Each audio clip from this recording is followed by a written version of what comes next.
Today we are making simple, delicious and healthy pumpkin pasta. It's creamy, flavorful and comes together quickly with just a few ingredients. For this recipe we are gonna need some pasta. I went with whole grain penne.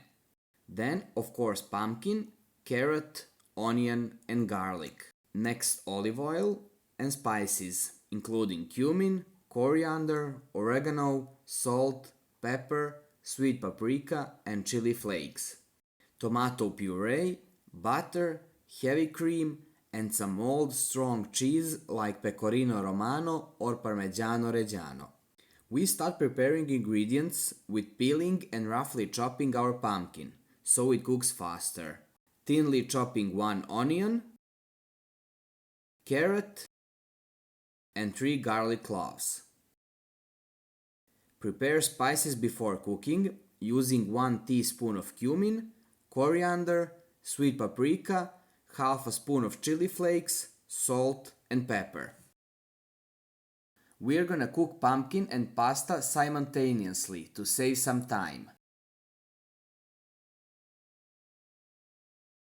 When pasta is ready, save some of that pasta water and drain the rest and put aside.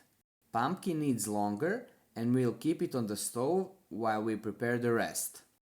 Put hefty amount of olive oil in the pan and let it heat up nicely.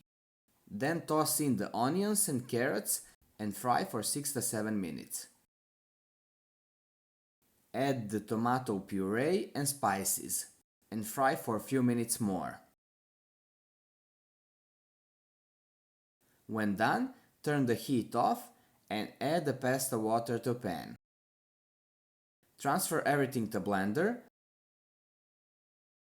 and blend on high speed until it looks like this. Return to pumpkin, drain it and using hand blender make a pumpkin puree in which we are gonna add heavy cream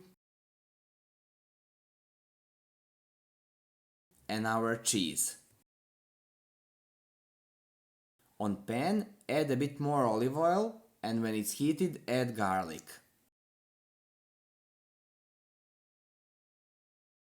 After a few minutes, transfer everything from blender and fry just for 20 to 30 seconds. Combine with pumpkin sauce and mix well. Add salt and pepper and mix some more. For the end, we are gonna join it with our pasta and mix for one final time. When serving, I top it off with oregano and a bit more of pepper. And that's all. Happy cooking and tell me how it was when you're done.